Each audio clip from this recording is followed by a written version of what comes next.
I think Apple Mail, reminders, and notes are like this circle. It's almost like one app for me. And I'm not sure a lot of people realize that you can like drag things between them. Like you just drag an email right into reminders. You can just drag it right into notes or vice versa. And that ease is like magic, like for getting things done quickly. Welcome to Macpreneur, the show for seasoned solopreneurs looking to streamline their business on a Mac. Unlock the secrets to saving time and money with your host and technology mentor, Damien Schruers. Hello. Today I have the pleasure to interview Wayne Pelletier. Wayne is a web designer, creative director, and founder of Resonant Pixel Company, helping solopreneurs and small businesses establish a presence online by leveraging Squarespace. Wayne, welcome to the show. Thank you for having me. So it's nice to have you on the show today. Small note on the side, my first website or my Easy Tech website is actually still on Squarespace. And I really love it. It's so easy to maintain. Everybody says you have a very nice looking website. Well, I'm not a web designer, but I know how to use Squarespace. So yeah, it's kind of the Apple of the web design platforms, right? Simplicity. It's hard to screw it up. It just works. But at the same time, I realize I think we need people like you because that's not my job, and it could be so much better, and it needs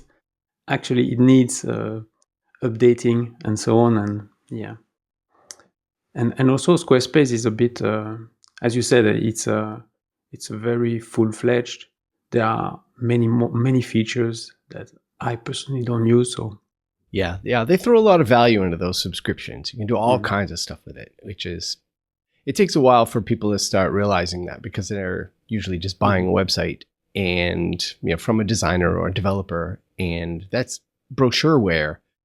But a website should be kind of a transaction engine. And when they get in there and they realize, oh, we can do this, we can do that, and it creates a lot of simplification for the back end of the administration of the business, then all of a sudden things really start to click. So that's always a cool moment. Yeah, if there is maybe a parallel with Apple and the computers, is that for me, WordPress is a little bit like Windows and Squarespace is a little bit like Apple because Macpreneur.com is on WordPress. And I can tell you that dealing with plugins, updates, and all those things and making sure that there is not a plugin that breaks everything. And so, so let's go back to to Apple and your Mac. So what is your current setup? I have a 2019 MacBook Pro. It's 16 inches. It's the 2.6 with the 6 core and the independent graphics card, which is kind of necessary for my line of work, and 16 gigs of RAM. And I'm running Sequoia, but obviously a lot of the Apple Intelligence features won't be available to me because I have a 6-year-old, about to be 6-year-old Mac Intel machine. But it's solid. It's been great. All I did was like walk into the Mac store. It was like, just give me the most powerful laptop you have in stock. I'm walking out of here with it. And that's pretty much how that went down. So you mentioned an external. Is it an external graphics card or an independent graphics card? It's internal. It has an AMD GPU in it.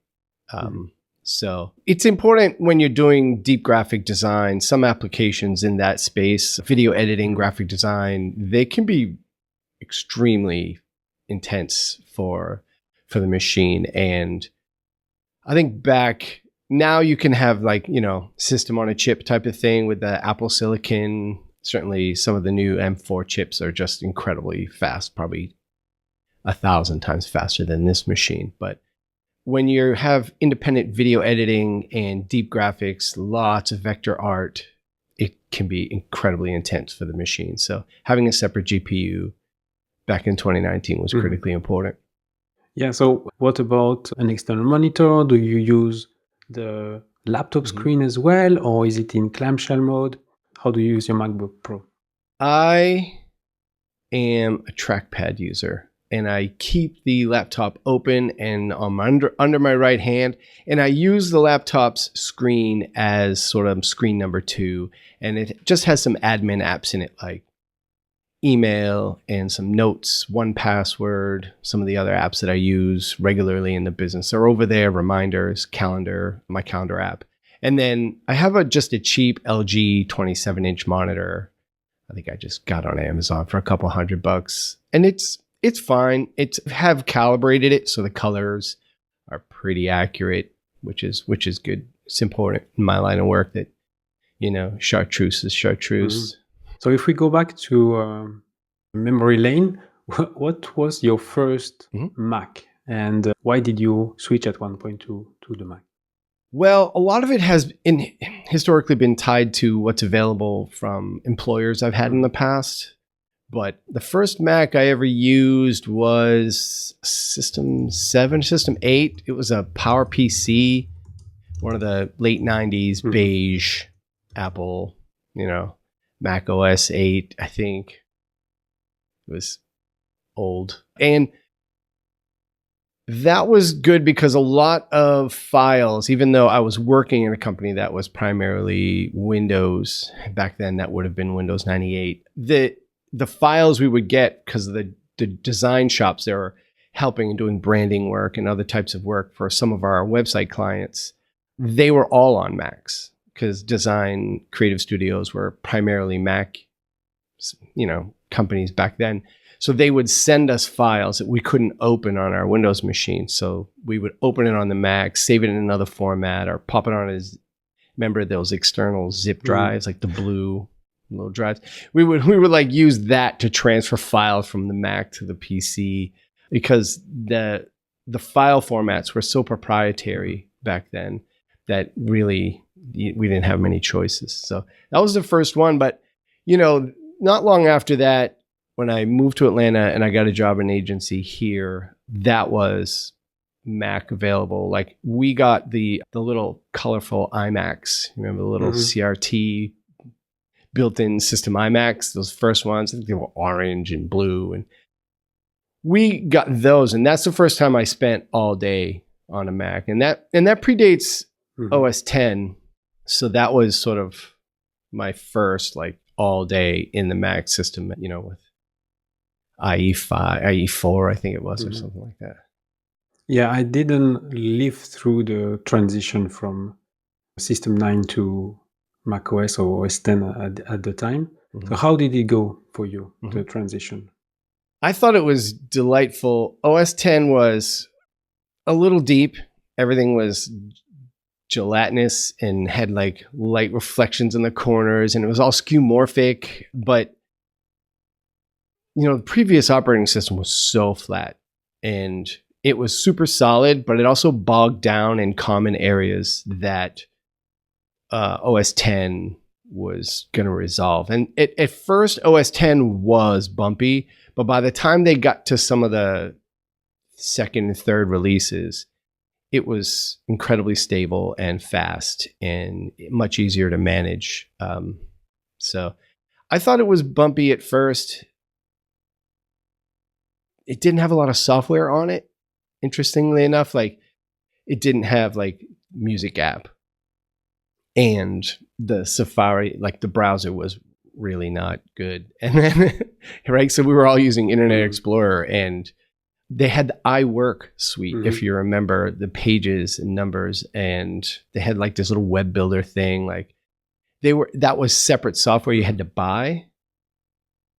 So it didn't do out of the box as much as macOS does now. It just comes with all these apps you can be productive with right out of the gate.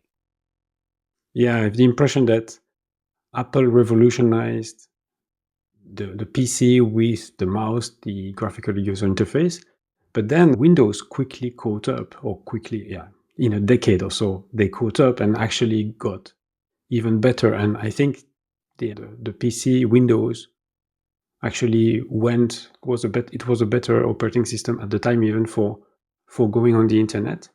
And yeah, that was the Bondi Blue iMac. That's the legendary iMac that you mentioned. And that was really the first time that Apple decided, okay, let's try to do an internet native device, but still they were still bogged down by the operating system. And luckily they brought Next Step, which was the operating system of Next that Steve Jobs was developing on the side when he was not at Apple anymore. And so I think that was a brilliant move from Apple at the time to get Steve Jobs back, but more importantly, to have Next Step, which became OS X, which is now, one of for me, the best operating system in the world. Oh, by far. The jump from Windows 98 to Windows XP was enormous. Not just in quality, but in how you interact with it. The UI period was 1,000 times better. And I imagine at Apple, that was like an oh no moment where they were like, we're about to get handed. So I think it was important to make that transition. It's hard to imagine now, but because OS X, came out and we're essentially still using the same core operating system here at 15, right? 15.1 or something like that. Mac OS, system, I think it was called System 9, the last sort of of the previous operating systems, was almost as old as the system we're using now, the same amount of time. And it had not had a ton of change from an interactivity standpoint, a UI standpoint. So it's pretty cool to think about how long we've been using this Mac OS, the longest running one. Yeah, what has happened is, so they wanted to use macOS for the iPhone, but then they realized that it was a bit too big of a jump to go, and so they created iOS. But now more and more features from iOS and iPadOS are on the Mac. You mentioned you're using Sequoia. Have you always used the latest version of the operating system on your Macs? Yes, I am a voracious consumer of new everything.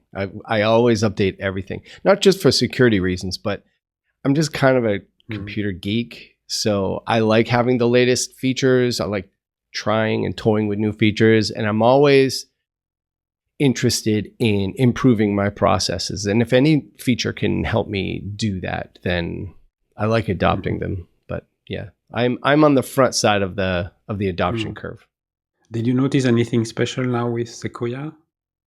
Yeah, I mean, there are lots of great features in Sequoia that you can use. And there's simple things, right? Like being able to collapse sections in the Notes app is huge because notes can get really long. And it's almost amazing that no matter how long a note gets, it doesn't bog down, really. Even on my old honking 2019 MacBook, right? Like, it's pretty incredible. Simple features like that. Obviously, autocomplete for text it's 100 times better than it was when it dropped, a few years ago on iOS. But having that in the Mac now is really an improvement in speed and accuracy. Yeah, and those are little things. Like there's all kinds of stuff when you think about some of the features in Pages and Numbers and especially Keynote, like incredible. Yeah, for those apps, Apple now tend to support the last 2 versions of the operating system. Well, technically the last 3, but for sharing via iCloud Drive, only the last 2 work. And so I'm still on my iMac using Ventura, and I think either before the end of the year or beginning of next year, I will move to the next version. I will not go to Sequoia immediately. I prefer to stay one version behind. But I really feel the pressure now. I have a file. I think it's a calendar. It's an A3 calendar that I found as a template in Numbers. And this is a file that I share between my EasyTech Apple ID and my personal Apple ID. And the last time I opened it to make the calendar for November and December that I put on the fridge, he told me, "Look, you won't be able to save it. It won't be synchronized. You're still on Ventura. You need to upgrade." And I was like, "Yes, okay, I know." Yeah. Yeah. I mean, you can be in that middle or laggard side of the adoption curve. It's certainly a safer place to be. Not that macOS is a disaster. Normally, they're pretty stable. They spend a lot of time in beta between WWDC and then launch sometime in the fall, winter. The timing is always a little bit different, but they spend so much time in beta and they improve so quickly in those betas that a lot of any bugs that are in there are incomplete services. They've largely been updated by the time they launch, except for the Apple Intelligence stuff, which has been lagging, but I think that it's going to come fast and furious this winter. So let's switch to the applications that you're using on your Mac, whether they are from Apple or from third-party developers. Yeah. I have a lot of apps I really like. And I'm struggling to move away from, running a small business calendar is sort of ground zero. Like it's the central hub for how things get done. I often joke, like if it's not on my calendar, it is not happening. Like I will space out. I'll lose track of time. I'll forget about it. If it's not on a calendar, it's at risk of just not being real. So I love an app called Fantastical from Flexibits. They make extremely polished, well thought through software. Another one that they have, I like it. It's not as consequential, right? But Card Hop for managing contacts is just a lot more delightful to use than the Contacts app on the Mac or even the phone. But it's a pretty simple application, right? But Fantastical is critically important, as is Text Expander, time saver. I just started using it like 2 years ago, and I don't know how I wasn't using it before. Like once you use Text Expander, it changes a lot of things with how you interact with your Mac. It's awesome. And there's an app I use called Clean My Mac. It's like, hey, you've got 8 gigs of junk. You want to clean it out? You're like, yes. I'm always running pretty close to the top. I think I only have a 500 gig hard drive. So keeping 50, 60 gigs of space open so I can traffic large files around like videos and stuff is important. And it kind of helps me maintain that and help me update apps in the background that maybe I haven't used in a while or clean out stuff. And it's pretty affordable. It's like $30 for the year, $40 for the year. So since this system is kind of critical to the success of my business, it's a worthwhile investment, right? I think Apple Mail, reminders, and notes are like this circle. It's almost like one app for me. And I'm not sure a lot of people realize that you can like drag things between them. Like you just drag an email right into reminders. You can just drag it right into notes or vice versa. And that ease is like magic, like for getting things done quickly. Like the share sheet on iOS, fine. You have to touch a screen like 8 times to get something into reminders. Not great, but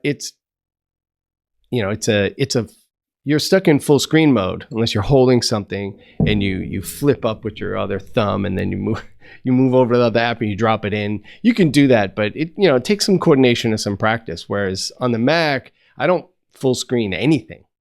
I need to see the corner of every single app that's open, right? So I can just either tab, change apps, or just drag something from one app to another.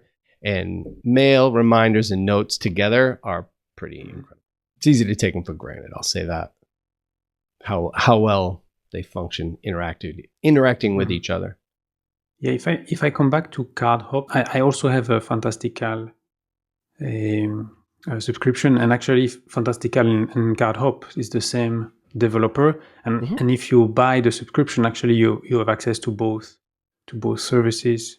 Yeah, they started giving away Card Hop to Fantastical customers, and it's yeah, awesome. I never use Card Hop on my Mac, but on the phone that for me, there is no other option to scan a business card and to quickly get some contact information on the phone. CardHop is the best. And it keeps a picture of the card. You can do front and back. It's really a great application, CardHop. Yeah, it's sneaky good. And Fantastical on the Mac. I have it running both with Calendar. I'm using both Calendar and Fantastical, but with Fantastical, it's in the menu bar. I just click on it, and it's very easy to scroll and quickly see. And for those of you who don't know Fantastical, it has a feature that is really, really missing from Calendar, from the Apple Calendar. It's the ability to create actually kind of filters. So you can say, if you have, I have so many accounts and so many calendars for each account, that I have my minimum. It is really the minimal filter, and then I have the EasyTech filter, the Macpreneur filter, and I can quickly switch between filters and only see what I need to see on the calendar. Yeah. Apple's calendar, they're checkboxes. You can just turn calendars on and off, and in Fantastical you can do that, but it's buried in the settings, in the preferences pane, so it's kind of a pain in the butt. Yeah, I wish you could just easily toggle that on and off. But managing reminders and to-do items in Fantastical is a lot easier than it is in Calendar. Yeah, because whether it is the reminders database or even the contacts database, it's a database that macOS makes accessible to any application. Obviously, the user, we need to give it permission to access the contacts and calendar and reminders. But any application, any third-party application to which we give the permission, can then easily interact. And oftentimes these third-party apps, it's a much better experience. And in the end, you don't end up with different databases. Whatever I do with Fantastical on my Mac will show on Calendar on my iPhone, because it's the same database synchronized via iCloud and so on. So very good. What else in terms of applications? Well, applications, sort of the B level, I guess, would be Arc browser as an upgrade over Safari. There are a lot of third-party apps, websites, tools that only interact with Chrome because of the openness of the Chromium engine. So Arc does a good job of interacting with the Chrome sort of plugin ecosystem, but managing tabs in a way that is like the Safari system, but better. Like, it's kind of an improvement on the Safari system. So it's the best of both worlds. It's not the fastest, and it can be a bit of a memory hog sometimes, but it's really, really nice the way you manage your sort of bookmarks on the side. It's just a smart and easy browser to use. Once you use it and it becomes part of your workflow, really hard to go back to the old way of managing tabs and browser content, right? A local app I like is called Granola. It's like a AI transcription app. It's really good for recording things, recording voice, recording calls locally. It's a bit of a game changer when it comes to sort of making notes for me from my calls and my meetings. And I'll be honest, I kick it old school from a production standpoint. I run a lot of my business out of Trello. While Trello isn't available on the share sheet on the Mac, which is a total pain, it just doesn't play nice with Mac OS. It's independent. But a lot of those apps are, like Notion and a lot of these third-party apps. So that's not unique to Trello, but it's really easy way to manage lots of moving parts when it comes to, customer service and interacting with my team and making sure that priorities are easily understood, and we have an easy way to exchange content and ideas and priorities with a ton of clients, because we have a lot of clients. Trello is mostly a web app. Huh? Do they have now Yeah, they have a desktop application, but it doesn't do a lot more than the web app. Do they have a shortcuts integration on the Mac? They do, and I've tried to build shortcuts to kind of sync with reminders, and I found it was just like really fragile. It was more work than it was worth. You're probably better off using Make or Zapier and doing it online. Though I haven't run shortcuts in Sequoia. I kind of bailed on shortcuts, but I should probably give it another shot with Trello. It's a good idea now that I think about it. Yeah. Yeah, I used to use Trello really at the beginning when I started the podcast. I had a Trello board for actually managing and keeping tab on the episode production and the podcast production process. And I had all my standard operating procedures actually inside Trello. So yeah, Trello can be super powerful. But again, when I rebooted the podcast last year, I realized that, so first of all, now I'm doing video plus audio, just not audio. I changed my tool stack. And in the end, I completely changed my processes for the podcast. And so whatever I had was not relevant anymore. And I was like, what do I do? Do I update the Trello thingy? And because in the meantime also, I started using, we talked about notes, right? I started using notes for my standard operating procedures. Notes has evolved a lot over the past 4 years. And now with the checkboxes, with the headings, right? Heading 1s, heading 2s, and so on. I realized that for my work, for my EasyTech work, most of my SOPs are now in notes. And then I realized, okay, so let's continue with that system. It works well. And in the end, I didn't have any need for Trello anymore. Yeah, and it's nice now you can link notes to one another. That was sort of a barrier back in the day. So tags, linking notes together, and being able to collapse stuff, like those are big game-changing features. Yeah. And we're really overcoming iCloud, feature challenges, right? The where Apple stops short with iCloud, where you don't have deep file sharing ability like you do with Google Drive or Dropbox, right? I would probably bail on Trello in a heartbeat if I could do some sort of combination of reminders and notes, because you can combine reminders now. But it's not a couple of issues. One, people signed up with iCloud with a personal email address, but I'm dealing with them at work with their company. So they're not going to get those notifications in their work, right? In Outlook at work. So that's a problem. Like it's sort of like this on its own planet. iCloud's just its own thing. And the inability to share files individually is a problem. So that's why Trello kind of brings all that stuff together. And other apps can too.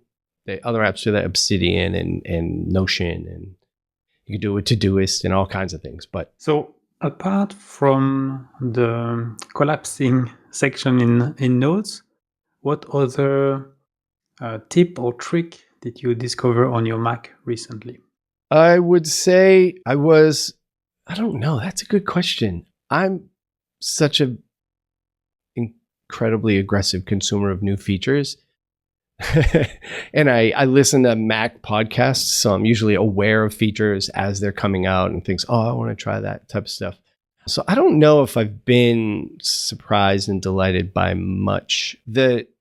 I will say this, I'm moving away from folders like so rapidly. Folders as a means for archiving and storing things is just so antiquated now that I'm using systems like Notes and Trello, where folders don't matter because it's hard for folders to be contextual. There's a limit to how contextual they can be. And there's a limit to how useful seeing folders inside of other folders can be, right? That's why we use the search functionality on the Mac. We just hit Command Space and we type it in and that file comes up.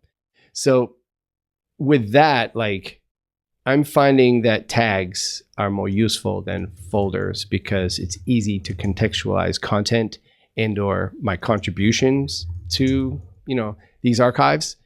So I would say tags and notes and being able to link notes to one another, big time productivity game changer, big time. But yeah, I recently built my first collapsing section in notes and I was like, oh yeah, okay, I can see how that's going to be pretty awesome. Especially when you use a hashtag. Like if you use a tag in that header. Okay. Right? Now you can collapse something and then like link directly to that from another note. You can build index notes.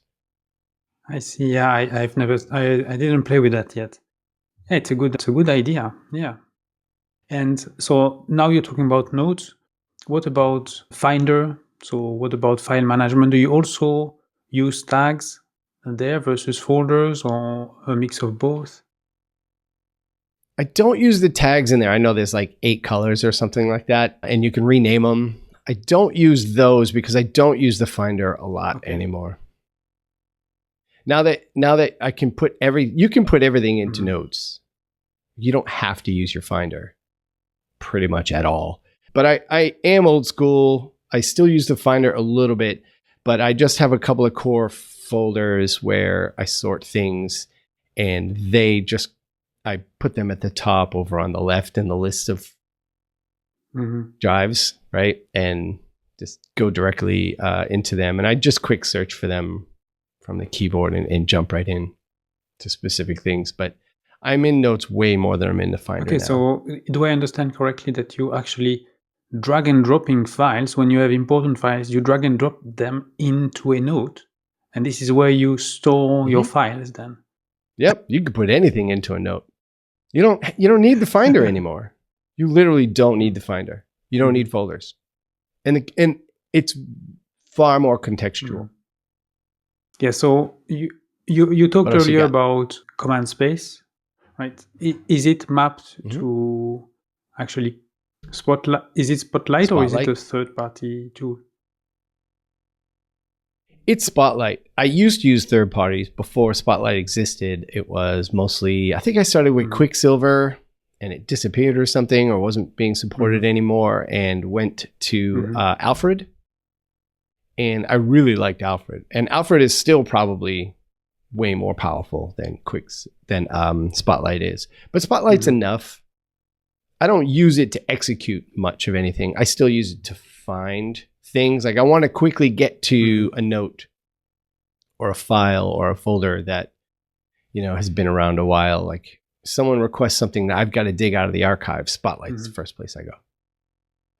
Like someone came to me, a client came to me, I helped them years ago with some stuff. And she was like, hey, this header image on our website, I want to print it and hang it on the wall in my office.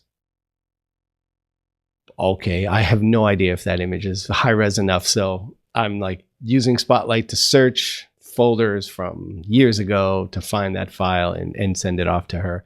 So instead of like using the trackpad to like bang through folders to try and find it, I just use Spotlight and probably save myself minutes. Yeah, I feel also Spotlight has improved quite a lot over the past years. I'm still using now.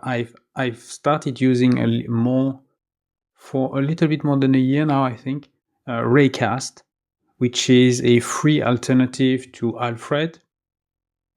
And what I like with Raycast is that you can install plugins, and one of those plugins is actually a notes search. And the notes search via Raycast is actually faster and better than Spotlight itself. And so now when I need to, and I haven't remapped Command Space. Command Space is Spotlight and will always be Spotlight for me. but it's option Yeah, me too. space. So the next key on the left, option space is Raycast. And initially I started using Raycast because it has built-in window management. So you can very easily map keyboard shortcuts to easily resize windows like half left, half right, half top, half bottom, quarter, Right. top left, top right, bottom left, bottom right. And so I have mapped a few keys with, I don't remember, I think it's Shift Control and then a few keys, and I can quickly resize windows. But when I started digging into the different plugins of Raycast, and then I noticed that there was this notes search, I was like, I wonder if it's good. And actually, it's much better than Spotlight. It's faster and more precise. Yeah, the Spotlight is burdened by having to have knowledge of the entire system, and that plugin really only has to care about notes. So it's going to be a lot faster. But, you know, I must use Spotlight. I don't want to undersell it, like 100 times a day, maybe more, like a lot. I don't use the dock at all. The dock's not even visible on my Mac.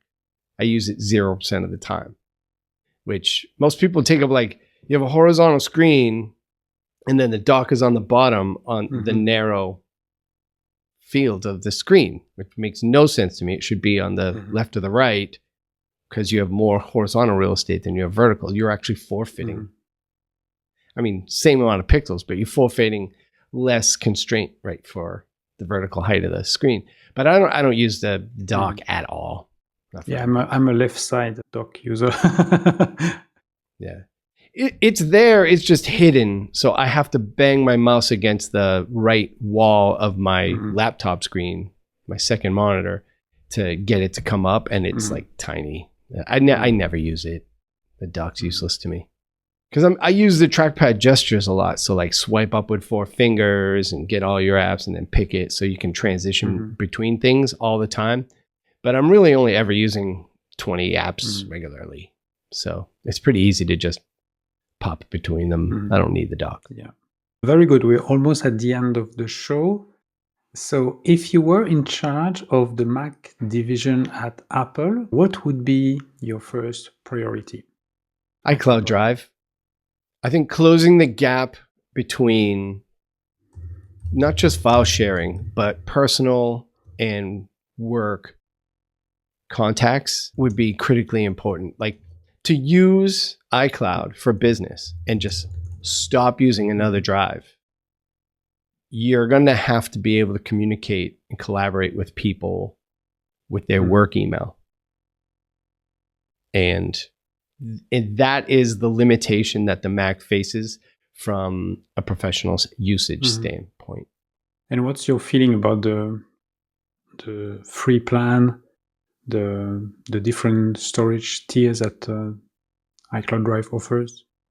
Well, it's not the cheapest, but it works really well. I'm on like the maxed out 1 plus, I don't even know because the names are stupid, but it's like $40 a month or something like that for a few terabytes of backup space, which is important.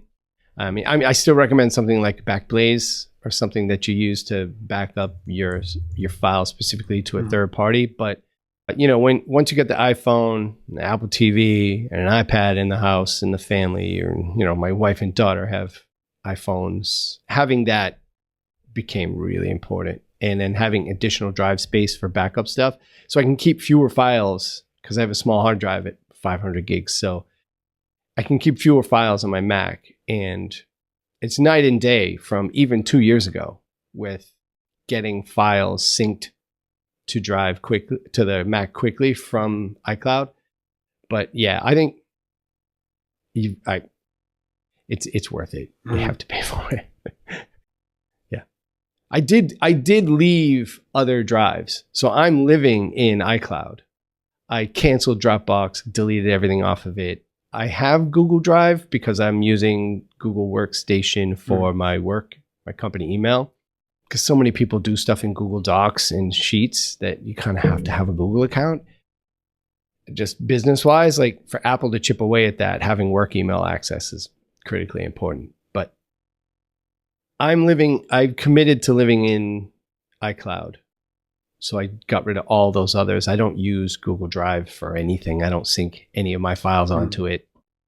So that's why I'd like it to get a lot better from a file sharing and collaboration standpoint. One improvement that Apple introduced for iCloud Drive with Sequoia is now a more fine-grained control over which files and folders are local and so on. Did you play with that? I've played with it. The default setting is pretty good, and now they sync really quickly. You click the iCloud icon next to a folder name, and it just downloads everything in it. I played with those settings, but I haven't found a way that it makes my workflow better or worse necessarily yet. We'll see. They continue adding to it. Yeah, because for me, it's really, it's one of the, for me, no-go about a cloud storage system, not being able to control which folders get synchronized locally all the time, right? Because the issue with cloud storage is that if you don't have a local copy, and assuming that you have Time Machine on the side, Time Machine will only create a backup of something that's locally on the hard drive of the computer. And if it's just if it's a file name with a nice cloud next to it, there is no backup copy of it. So, yeah. Yeah. It is in the cloud, but it's subject to you being able to get back into that cloud server. So if you ever had some kind of catastrophe with your profile, that could be problematic. But yeah, that exists no matter how you build this, right? No matter what apps you use, that exists. Very good. Thank you very much, Wayne. Thanks for having me. A lot of fun. Where can people find you online? Well, I do like when people connect with me on LinkedIn. You can search for me, look for the hairdo. I'm in there, Wayne Pelletier. But resonantpixel.co or WaynePelletier.com, either of those. I tend to put podcasts like this on WaynePelletier.com in the blog. Both great places to connect with me. Well, thank you very much, Wayne. It was a pleasure to have you on the show. Pleasure being here. Thank you. And so if, like Wayne, you would like to share how you're using your Mac to run your solopreneur business, it's simple. Just visit macpreneur.com/apply. If you are already on Podmatch, just click on the button and you will land on the show profile. Otherwise, fill the application form and I will get back to you within the next few days. Once again, it's macpreneur.com/apply. In the comments below, please share your main takeaway from this episode, and if not done yet, please subscribe to my channel so you will automatically get more helpful tips on how to run your business on your Mac. And until next time, Damien Schroers, wishing you a great day. Thank you for watching the Macpreneur podcast. If you've enjoyed the show, please leave a comment and share it with a friend right now.